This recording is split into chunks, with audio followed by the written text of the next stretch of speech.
Guys, welcome to Classman Tamil. எல்லாம் எப்படி இருக்கீங்க? நல்லா இருப்பீங்க நம்புகிறேன். ஸோ இன்றைக்கி நம்ம வந்து என்ன பார்க்க போகிறோம்னா, அடிக்கிற மழைக்கு அடிக்கிற தூரல் மழை தான். ஒன்றும் நீங்கள் பெருசாக நினச்சிக்கிறீங்க, தூரல் மழை தான். ஸோ வந்து டாய் ஸ்டோரி 5 படம் போனேன் அடிக்கிற தூரல் மலையில். டாய் ஸ்டோரி 5 படம் எப்படி இருந்துச்சுன்னு கேட்டிங்கன்னா, ஒரு நல்ல மெசேஜ் கைஸ். படத்தில் சொல்ல வந்த மெசேஜ் உண்மையிலேயே வேறு லெவல் மெசேஜ். பட் இது 2010 நடக்கிற கதையாம். பட் பார்க்க 2010 நடக்கிற கதை மாதிரியே இல்லை. இப்போ ரியாலிட்டி அப்படியே எடுத்து பிச்சு போட்டு வச்ச மாதிரி இருக்குது. அப்படியே ரியாலிட்டியை எடுத்து போட்ட மாதிரி. அதான் ஃபர்ஸ்ட் ஹாஃப் வந்து அந்நியத்துக்கு ஸ்லோ கைஸ். ஆனால் ஃபர்ஸ்ட் ஹாஃப் ஸ்லோ தான், பட் செகண்ட் ஹாஃபில் தான் படம் பீக் ஆயிடுச்சும். கிளைமேக்ஸ் அந்த நான் ஸ்பாய்லர் சொல்ல விரும்பலை, ஸ்பாய்லர் சொல்லி மொத்தமாக முடிக்க விரும்பலை. ஸோ இந்த படத்தோட ஒன்லைன் என்னன்னு பார்த்தீங்கன்னா, உங்களுக்கு எல்லாம் தெரியும். டாய் ஸ்டோரி 3லேயே தலைவன் ஆண்டி வந்து பானிக்கிட்ட கொடுத்துட்டு போயிடுவான் எல்லா பொம்மையும். டாய் ஸ்டோரி 4ல் வந்து ஜெஸ்ஸி தான் டெப்யூட்டி ஆகிடும். உட்டி வந்து அவரோட ஸ்டார் எடுத்து கொடுத்துருவார் ஜெஸ்ஸிக்கு. ஸோ இப்போ டாய் ஸ்டோரியில் என்ன நடக்குதுன்னா, டெப்யூட்டி ஆகிட்டாங்களா ஜெஸ்ஸி.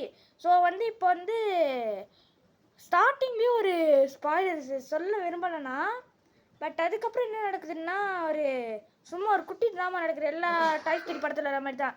இந்த டாய் ஸ்டோரி 3ல் வர ஸ்டார்டிங் ட்ரெயின் சீன் மாதிரி இதில் ஒரு மேரேஜ் சீன் வருது. அது வந்து நீங்கள் வந்து செகண்ட் ட்ரெயிலர் ஸ்டார்டிங்கில் பார்த்துருப்பீங்க. கேரன் பெவரியே நீ வந்து சம்மதம் பண்ணிக்கிறியான்றது. இந்த படம் வந்து தமிழில் விட்றேன்னு சொன்னானுங்க, பட் இங்கிலீஷில் தான் விட்ருக்கானுங்க. பட் உண்மையிலே இங்கிலீஷில் நல்லா இருக்குது கைஸ். படம் உண்மையிலே வேறு லெவலில் இருக்குது. படம் மஸ்ட் வாட்ச். இப்போ இருக்கிற கிட்ஸ் வந்து மஸ்ட் வாட்ச் இந்த படம். இப்போ இருக்கிற கிட்ஸ் வந்து தயவுசெய்து இந்த படத்தை போய் பாருங்கள். கதை வந்து நான் கதை சொல்கிறேன்னு சொல்லிட்டு கதையை தவிர எல்லாத்தையும் சொல்லியிருக்கேன்.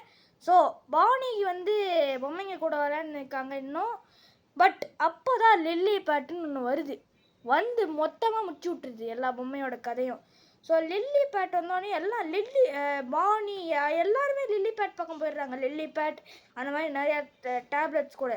இதுக்கு நடுவில் வந்து ஜெஸ்ஸி வந்து சொல்கிறாங்க இந்த மாதிரி தலைவன் ஒட்டிக்கிட்ட. தலைவன் ஒட்டிய ஒரு படத்தோடையும் கொஞ்ச நேரம் கழிச்சு தான் கைஸ் வரான். காரணம் இது வந்து ஜெஸ்ஸி டெப்யூட்டின்ற ஒரே காரணத்துக்காக ஒட்டிய ஒரு கொஞ்ச நேரம் கழிச்சு லேட்டாக கொண்டு வரானுங்க. அது வந்து கொஞ்சம் ஒரு மிகப்பெரிய ட்ராபேக். அதோட பெரிய ட்ராபேக் என்னன்னா, ஃபர்ஸ்ட் ஹாஃப் சும்மா ஜவ்வு மாதிரி இழுத்துட்டானுங்க உண்மையிலேயே.